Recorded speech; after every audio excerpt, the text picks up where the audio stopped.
The red line is the pressure beyond the interface. This is the interface that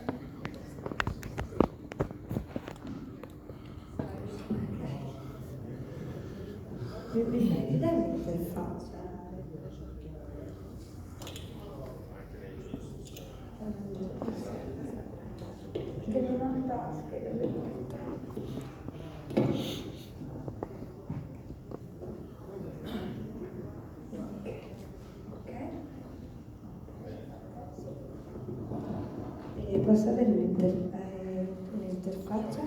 Questa un attimo.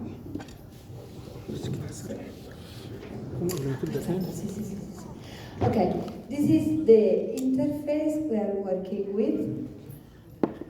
So it's called double inspiratory loop device. Okay, this is connected to the test lung. Okay, this is an artificial nose. And the prongs are inserted in the artificial nerve's ear. And as I was telling you, the white is the pressure, the diaphragmatic pressure. The green line is pressure at the alveoli that is measured inside the test lung. The red line is the pressure beyond the interface, that means, let's say, at the trachea level, let's say, upper airways. The blue line is the tidal volume, is the FRC plus tidal volume, and the yellow line is flow, inspiratory and expiratory flow.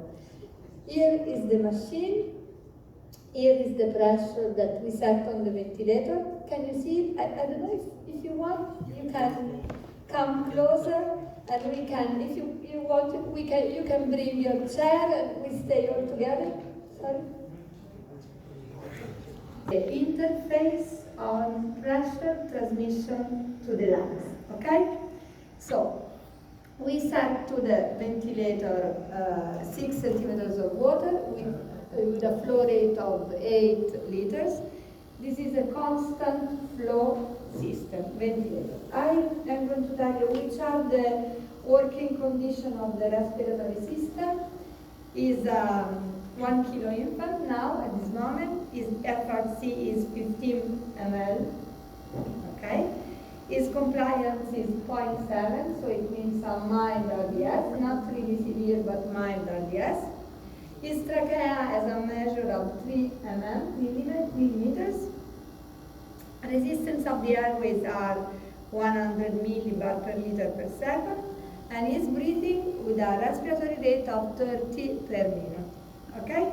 And his inspiratory time is 0.35. 30. 0.3? Yes. Ok, the inspiratory It's 40, sorry. is 40, it's 0.4. Mettilo un po'. Ah, sì, sì, ok. His inspiratory time is the frequency respiratory rate is 30 and the inspiratory time is 0.4.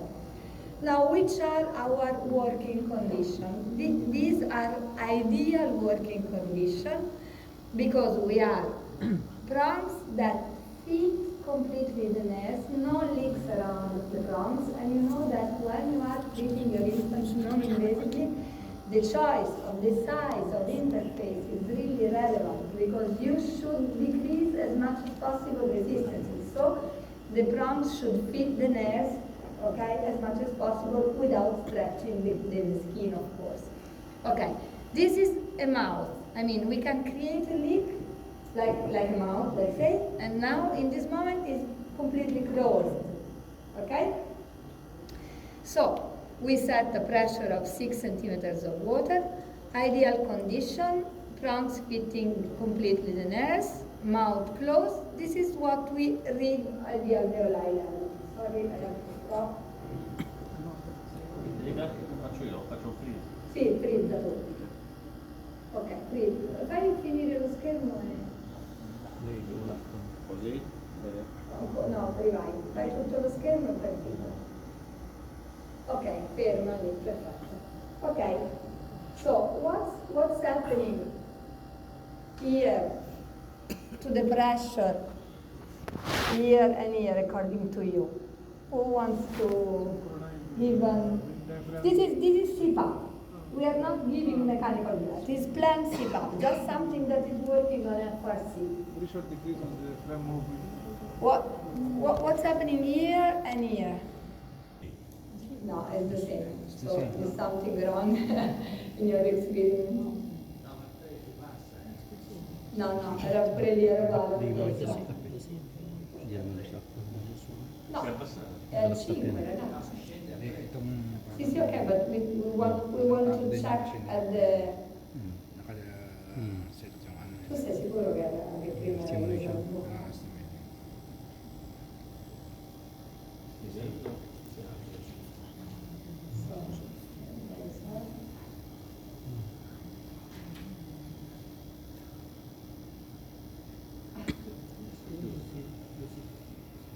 questo è aperto e chiuso.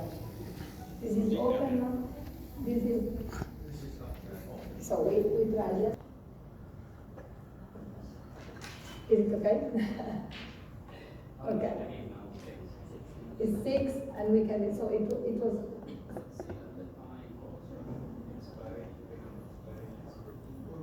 It's going down. I show you why. I have some slides about flow during the spontaneous breathing.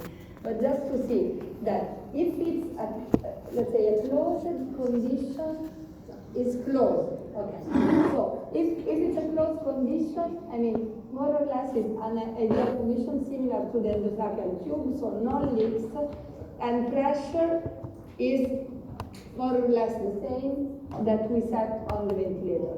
Now, if we open, so, okay, is opening, okay, is opening the mouth, and there is a decrease to 5, of 5, there is a decrease of the pressure, and also we can create another leak that is changing the nose and creating a leak around quello qua, quello qua, questo qua. Sì. And also creating a leak around the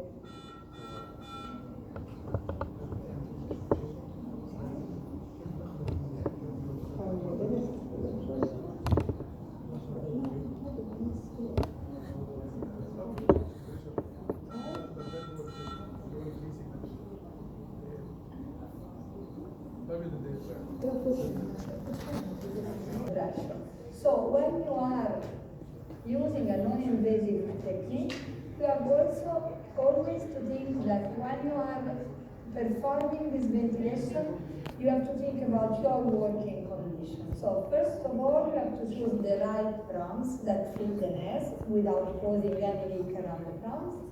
And also think about mouth and position of the infant. So this is the reason why the work that the nurses are doing on infants on non-invasive ventilation is so relevant in order to attain the best performance of this technique. So before thinking that your technique is failing, think about the right position of the prongs, the right size of the prong, the right position of the head of the infant's mouth closed or open. And now I want to tell you something about flow, but I need to change the... mi dai un attimo il...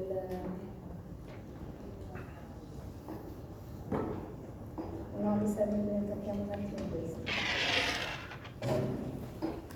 Quale attacchiamo? So the effect of spontaneous breathing on CPAP.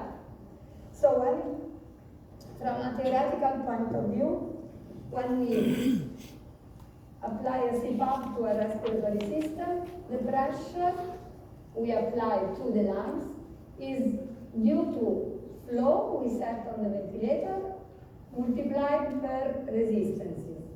So, I can do like this. Okay? So,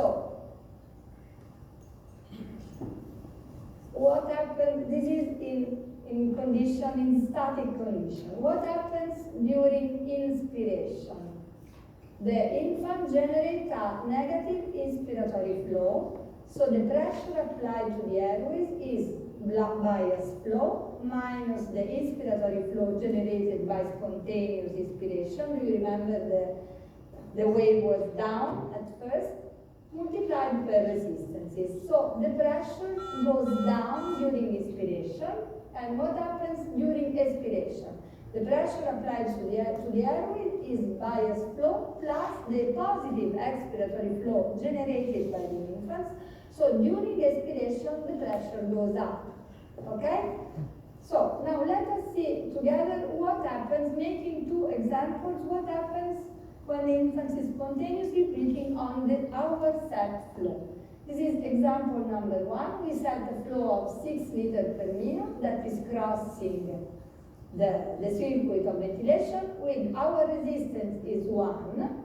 So we are setting the pressure applied to the airways is 6 centimeters of water, okay? 6 liters per minute flow, 1 resistance, okay? So, what happens if the infant is inspiring? So we are starting with 6 centimeters of water with that condition. Now, during inspiration, the infant is inspiring with an inspiratory flow of 6 liters per minute. So this means that in this working condition, during inspiration, the pressure applied to the airways will be 6 centimeters of water, of flow, 6 liters of flow, minus 5 multiplied by 1. So the pressure during inspiration will be 1 centimeter of water. Okay? During expiration, we will have this. Again, the infant is, the flow in the circuit is 6, the infant is expiring 5 liters per minute, so the pressure during expiration will be 6 plus 5 per 1, it will be 11 centimeters of water. So during inspiration, in this condition, the pressure at the alveoli will drop to 1 centimeter of water. This is another working condition. We have always 6 centimeters of water pressure applied to the airways, but now resistance are 0.5 and flow is double, is 12, okay? This is our static condition. Look at what's happening here. If the infant is always inspiring with a flow of 5 liters per minute, during inspiration, the pressure applied to the airways will be 12 minus 5 multiplied by 0.5, so it will be 3.5 during inspiration.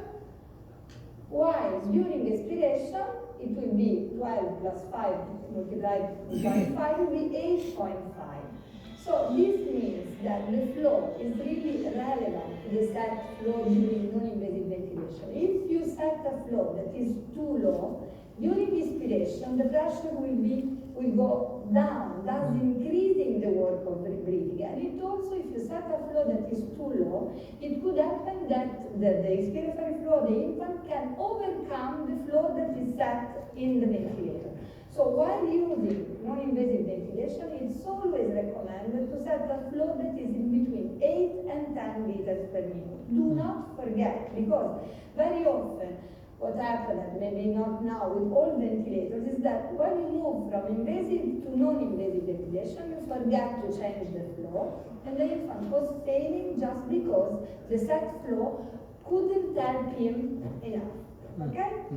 Okay. Now, let's go back to our experiment.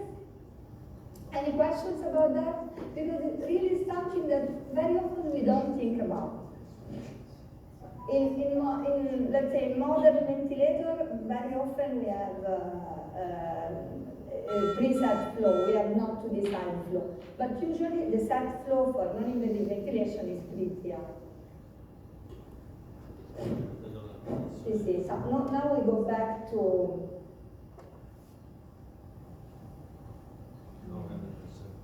okay. Now we switch to nasal IPPV, non-synchronized, or better, synchronized nasal IPPV. I set to the ventilator. Sì, mentre noi settiamo il ventilatore. A question for you. How many of you use the nasal CPAP as a fixed intention for baby between 25 to 29 weeks. Nasal CPAP? Nasal sorry? Can you repeat your question? How many of you use as a fixed intention the nasal CPAP in management of RDS in baby with a gestational age between 25 to 29? Okay, as a fixed intention. And the CPAP level at the beginning is 5, 6? 6. And you move to the CPAP level to research the optimal CPAP or not? Yeah, to 7 The or 8. maximum level, 8. which is 8. 7, 8, no more? I worked with centers where they went down to 12. At Sunnybrook Hospital in Toronto, they would go up to 12. So that's, I think it's important that the number, fixed number is not good. Every baby, depending from the pathologist that is understanding, it's important to understand which is the best strategy to use. You remember the coin trial? Coin trial, the baby were managed using CPAP, and the sulfatam was given when the baby reached a CPAP level 60%. 8, 8 and the FiO2 was more than 0.6. Probably high CPAP level without sulfatam could be responsible for the increase of a pneumothorax of this baby in this trial. Anyway, according to the decision to use in Toronto, a very high CPAP level, 12, sometimes could be important because at the beginning, when the time constant is prolonged and when the lung is very stiff, you can use a high CPAP, but just the beginning. Okay. And the research of the optimal CPAP level, I think it's a challenge, it's a good strategy. How to establish which is the optimal CPAP level? Oxygen requirements could be work of breathing, the Silverman score. We hope in the future to have at the bedside some instrumental methods to measure the FRC, for example, the electric impedance tomography. In this moment, David Kingai is manufacturing a new EIT using for the NICU, the ICU, during the assessment of the PEEP level. But probably in the delivery room in the future, we could have similar instruments to measure the lung volume, FRC, the optimal CPAP level. We need these instruments at bedside because 5, 6, 7 seems to be not a good number without a real method to measure the lung function and the lung volume. Okay. And the surfactant, all of us use the threshold of 0.3 or not? Yes, 0.3 for all the babies with RDS. What? Again, question again. The threshold to give surfactant, 0.3 or more. I'm using 0.3 also. 0.3. 0.3.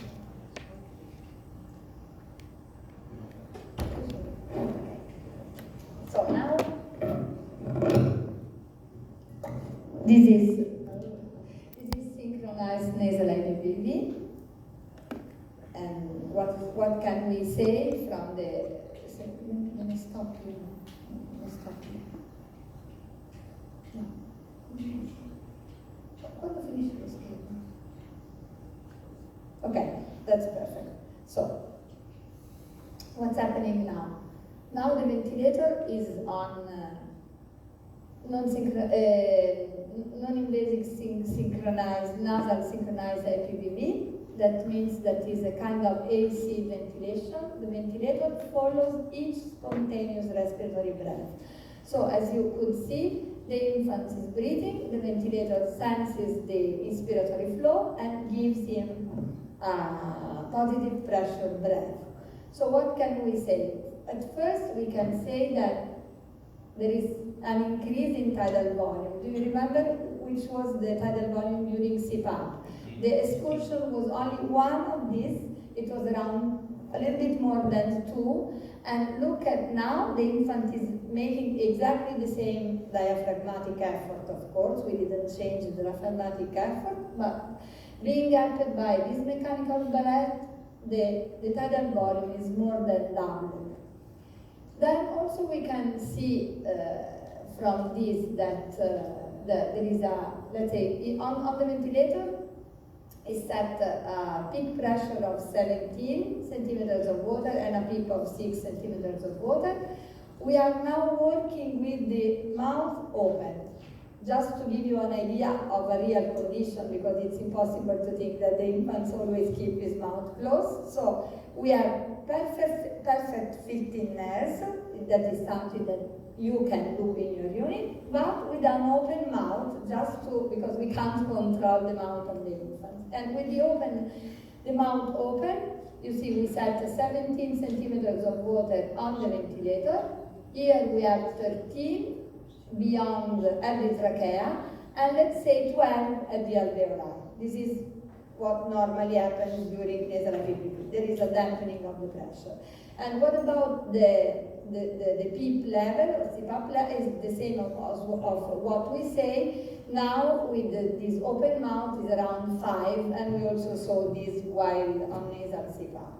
Another relevant thing that we can observe from these traces is the response time. The response time of the system, as Professor Moretti said, should be below 100 milliseconds in order to be a reliable system. And so it's considered the response time, the interval time between the beginning of inspiration, that is this one, and the beginning of the mechanical breath. You see, there is a time. It's not immediate, of course, because the machine has to sense the movement of flow and then close the valve, start with the mechanical breath. To be okay, should be below 100. In our case, this ventilator has a response time that is about 65 milliseconds. So this interval is about 65 milliseconds. And that's it. Okay? Do you have some more questions? What is the flow sensor in this situation? The flow sensor is here. Is no. It's, do you remember what Professor Moretti showed you? This is a double inspiratory loop device. The flow sensor is placed here. So, you see, it's far from the head of the infant. So this gives to the infant the most comfort possible, as much as possible, and this is placed far from the infant. And even if it's so far, it works, it is very sensitive, and also the response time is optimal. Is it in the inspiratory mode or the inspiratory loop, or is it mixed together? It's at the Y piece. Is exactly in the same position of the flow sensor for invasive ventilation. So you have to think between the Y piece and the endotracheal tube, and this is between the Y piece, between the Y piece and the non-invasive device. Exactly in the same position. Okay? You have something to observe? No? Okay. So now let us see what happens if we are working with non-synchronized nasal IPPD. Oh, I want just to tell you something about. See, okay, see. I see, and also Professor Moretti suggests to mode to backup rate 30. Okay, let's start. Okay. Ora, freedom, stop it. Okay. So this is nasal SINV. That means that with the ventilator I have only a certain number of breaths during the minute. So I set a backup rate of 20. So it means that even if the infant is breathing 60 times per minute, the ventilator will have only 20 breaths, okay? This is similar as SINV during invasive ventilation. And you can see which is the difference in tidal volume. This is what we saw in CPAP, you see? The infant is inspiring, this is the tidal volume, and this is the difference with a mechanical breath, okay? So, with the same inspiratory effort, the performance of the respiratory system is really improved. Camilla, sorry. In order to understand how the machine works, how is the sensitivity of the trigger in order to detect? I was saying, in this machine, is it possible to set the sensitivity according to the let's say weight of the infant? The highest sensitivity is 0.5 liters per minute. That can be used, we suggest to use it for very, very tiny infants, let's say with a birth weight below 750 grams. Because the risk is if the system is too sensitive, it can auto-trigger. It can auto-trigger with movement of the infant, with droplets, and auto-triggering because it's too sensitive. So we suggest to start with a trigger level of 0.1 for every infant and then adjust accordingly, looking at the respiratory rate of the infants, looking at what happens on the ventilator. So if the infancy is, let's say, near term or term infants with a good weight, the best trigger level should be 0.2, while if it's a baby, let's say around 1 kilo, 0.1 would be okay. If you see that the infant is breathing, the respiratory rate of the infant is higher than the mechanical breath delivered by the ventilator, you can lower a little bit down the sensitivity in order to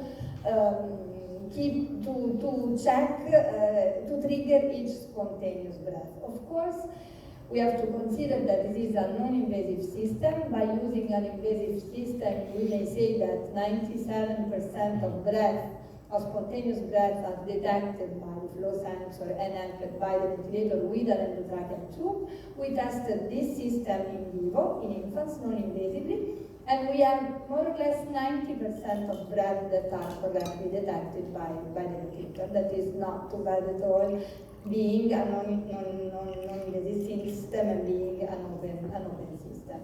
I have a question for you. I think it would be interesting. From the clinical point of view, when you use SIMV as a mechanical ventilation or SIPPV for the very tiny babies, in my mind I prefer to use SIPPV in order to assist much more the very tiny baby, and eventually to use the SIMV during the weaning phase.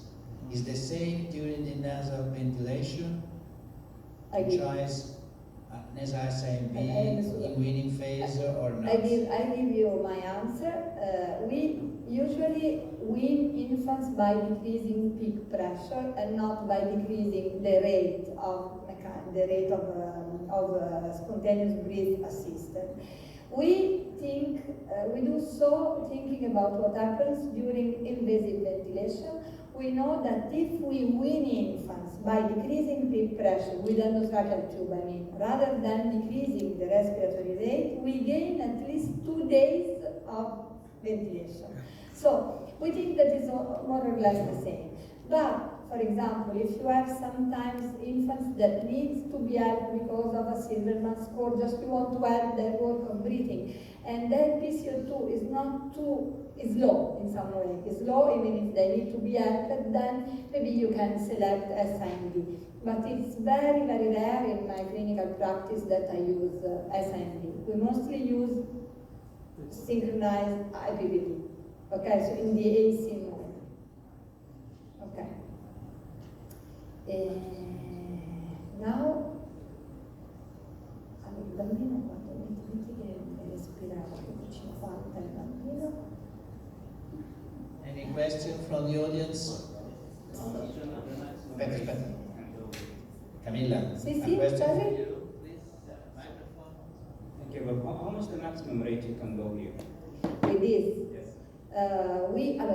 The suggested rate, if you are working in SIPPV, the rate is just a backup rate that works only if the infant is in apnea. Otherwise, it is not a working parameters. And we usually set a backup rate of 40 breaths per minute.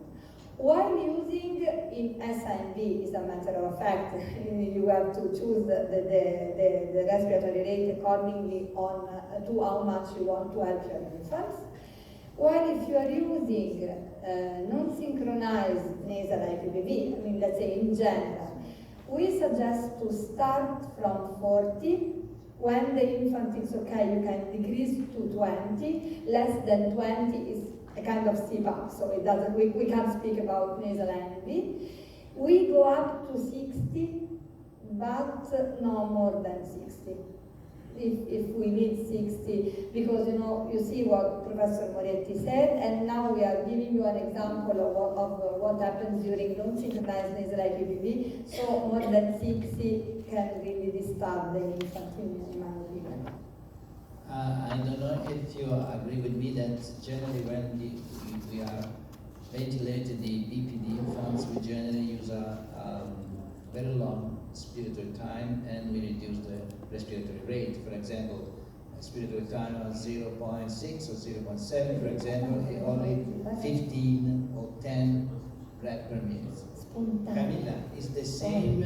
So when you mechanically ventilate the BPD infants, you reduce the frequency and you prolong the incubation time. It's the same if you want to use a nasal ventilation for the BPD infants or not? So this is a good question, because also in during invasive ventilation, when you ventilate your infants with BPD, they are pretty difficult to ventilate. It is suggested to use SINV, because you have to support, but not that much, because during chronic lung disease, resistances are most affected, let's say. So, of course, we are now discussing about the length of inspiratory time, but for sure for infants with BPD, the inspiratory time should be a little bit longer than the one we are using in the acute phase of RDS. And also it could be a good condition to use SINV, supporting the infant but leaving him to do what he wants to do, to exhale.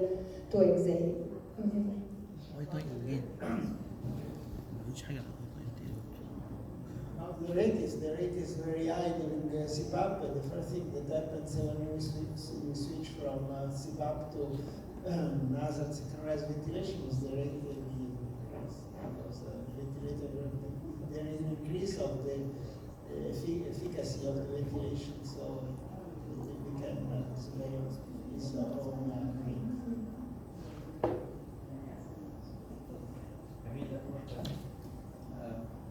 Say one more.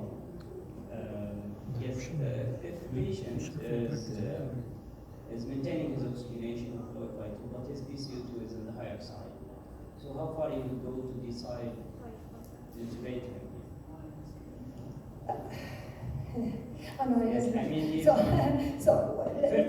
decide. You use it as a first move after Of birth? course. Okay, so when you will go to intubate a patient, if you use the same with the synchronized one, while his FiO2 is good, but patient may have mild retractions, but his PCO2 is high. You will wait for him, or you will go more with the parameters like increasing PIP, increasing rate. How far you will go? What's your limit here? To say, okay, no, hey, I have to stop and to give surfactant. If I'm using synchronized, you want to know synchronized? Yes. This machine can synchronize the infant even if he's breathing 80 breaths per minute, let's say. So with the rate, I'm working with the maximum. Okay, so I can't adjust for the rate if I'm working with SIPPV. So the thing that I can do is to increase a little bit the peak pressure. I'm not that afraid with peak pressure because it's an open system and it's not exactly as the endotracheal tube. So in some occasion I also reach 30 centimeters of water. But I must say that what is normally suggested is not to go beyond 25, but it depends. In non-synchronized mode, but let's say not more than 30. 30 is pretty high. I feel that this infant is not a very good infant, so I really have to take care, look after the infant and check if something is going wrong. And my failure criteria are more or less the same. It means that the PCO2, it depends on when, but looking at the pH, shouldn't go down 7.2. With a PaCO2, I tolerate even 70 if the PCO2, the pH is okay. About oxygen, let's say I don't like at all to see a very preterm infants with an FiO2 like, let's say, 0.5 after surfactant. Surfactant didn't work. If it's a late preterm infants or near-term infants, I can tolerate even 0.6. It depends. It depends on the infants, but more or less criteria are the same. Okay.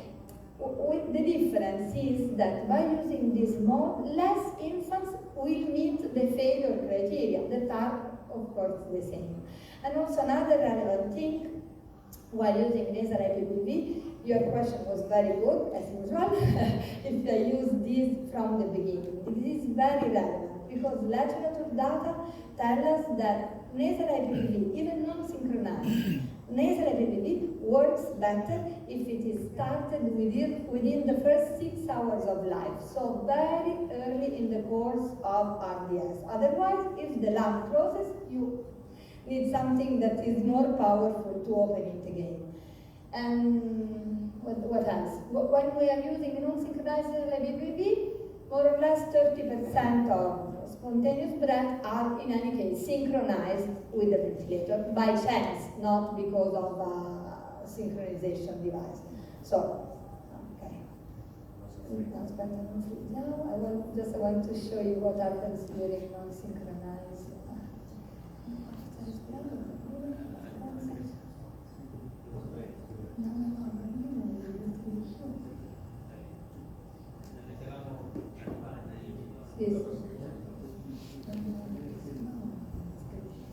Sorry, we are choosing parameters.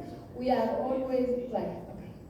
So we are always working. 30,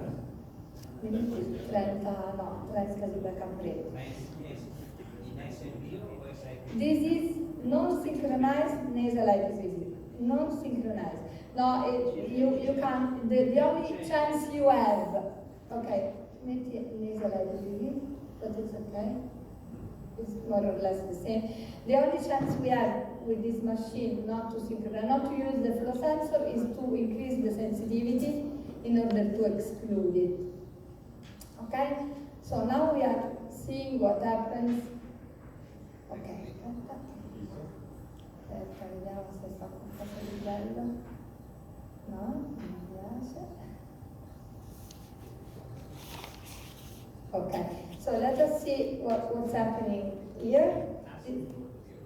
What's happening? I ask you what's happening here. Okay, let us see the first breath. Synchronized or not? Is synchronized or not? No. Yes. Who said yes? No, it doesn't bite. No, There is a phase asynchrony. It's not really synchronized. You see here, you can see kind of double here. So this is the infant started. As you can see, the mechanical breath is starting on expiration. You see? You see? So let's say it's a phase asynchrony. So the infant was expiring, was starting to expire, and at the very end of his spontaneous expiration, this mechanical breath goes. So this is not good at all, because in that moment you would like to exhale, but new pressure breath came and impeded to exhale. So what's happening here? spontaneous. Okay, and this is the tidal volume. What's happening here? There is leak. Before, Is synchronized or not? asynchronous. Not really, again, phase asynchrony, because you see the pressure Before. is start just immediately before the spontaneous expiration. This is by chance. This is what happening by chance. This is what 30%. happening when you are using non-synchronized nasal IPPV. Exactly what you are looking at here. And here, Spontaneous. What's happening here? This is really terrible. It's even worse than this. Because you see, the infant was at the end of expiration, and now mechanical breath arrived, and you see this one it anticipates a little bit the spontaneous breathing, but in any case the diaphragm volume was pretty good.